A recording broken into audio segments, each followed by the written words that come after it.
कभी कभी सोचते तो होंगे ना, बोले नहीं साल आ रहा है, कहाँ जाना है, बैठे बैठे पति जल मांग रहे तो जल ही नहीं दे रहे हैं, इसका मतलब आप हो ही नहीं वहां पे।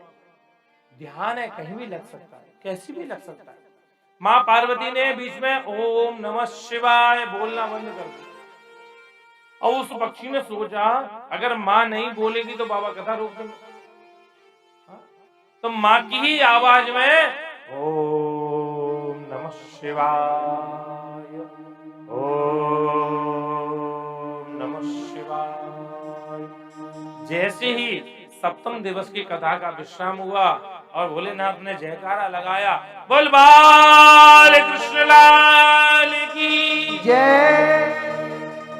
मां पार्वती समाधि से बाहर जागृत हुई, हाथ जोड़ के कहने लगी, कैलाशपति, मैं कथा सुनते सुनते कथा के रस में डूब गई, इसलिए मैं आगे की कथा नहीं सुन पाई।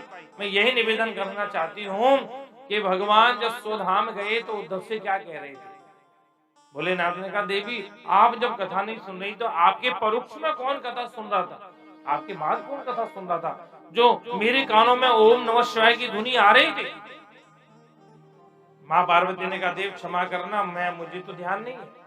लेकिन जैसे ही पीछे मुड़ के देखा, ओ पक्षी बड़े आनंद में, बड़े प्रेम में कथा सुन रहा है, बड़े आनंद में कथा सुन रहा है।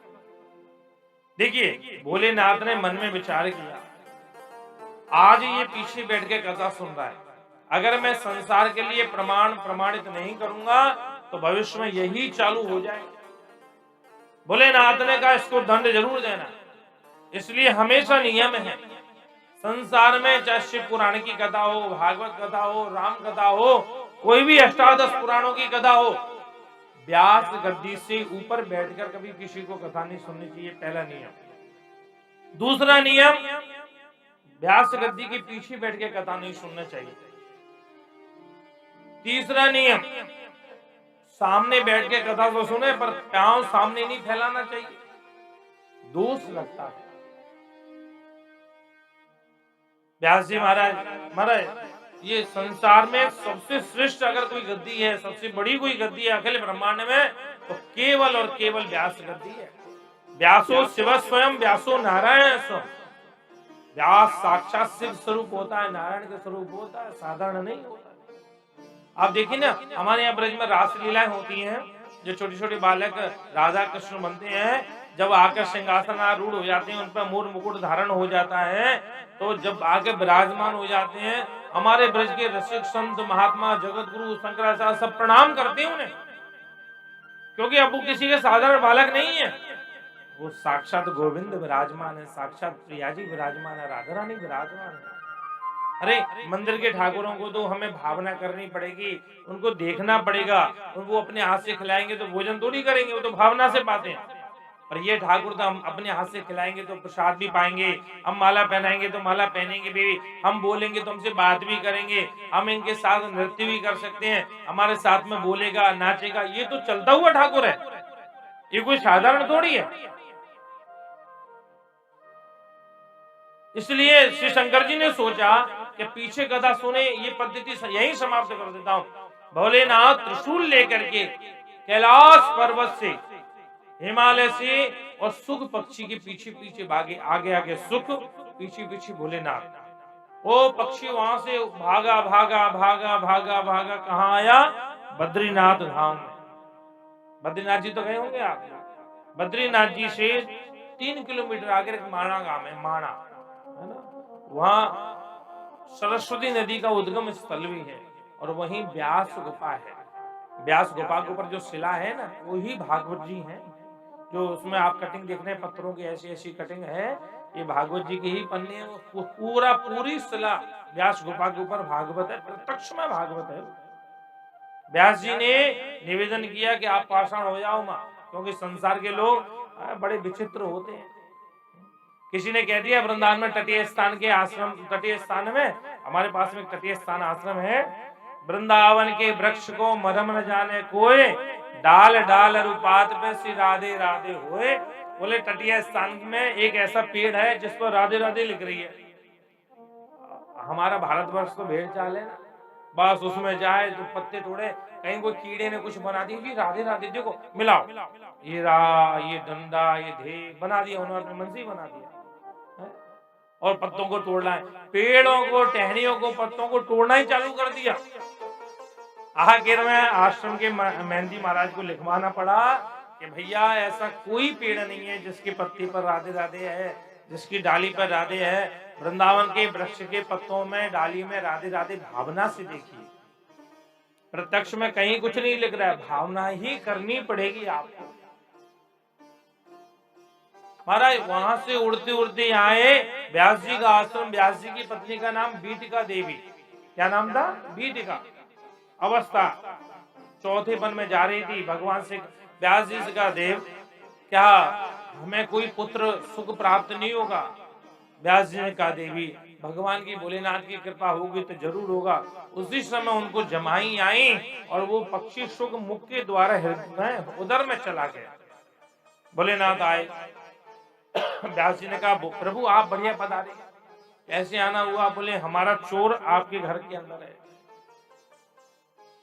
हमारा चोर आपके घर के अंदर है। भोलेनाथ ने जब ये कहा हमारा चोर आपके घर के अंदर है, तो व्यास जी हंसने लगे। भोलेनाथ ने कहा, हंस क्यों रहे हो? बोले एक बात बताओ, आपके पास ऐसी चीज क्या है जिसको कोई चुरा सकता है?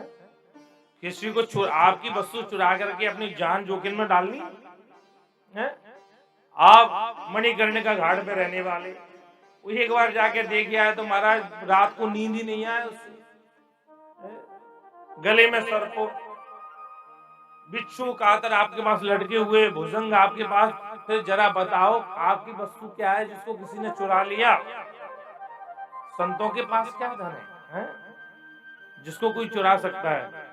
हमारो धन राधा श्री राधा, श्री राधा हमारो धन राधा श्री राधा, श्री राधा। आइए, हमारो धन राधा श्री राधा, श्री राधा हमारो धन राधा श्री राधा, श्री राधा।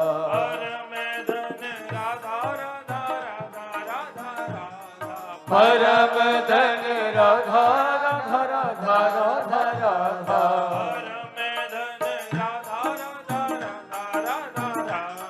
परम धन राधा राधा राधा राधा राधा। जय हो। हमारो धन राधा श्री राधा, श्री राधा।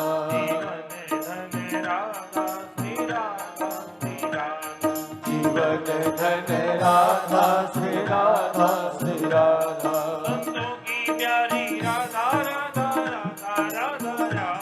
संतों की प्यारी राधा राधा राधा राधा राधा, संतों की प्यारी राधा राधा राधा राधा राधा, संतों की प्यारी राधा राधा राधा राधा राधा।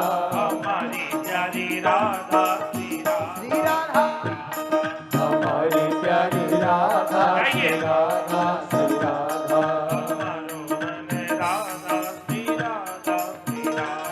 हमारो धन राधा श्री राधा, श्री राधा। हमारो धन राधा श्री राधा, श्री राधा। हमारो धन राधा श्री राधा, श्री राधा। हमारो धन राधा श्री राधा, श्री राधा।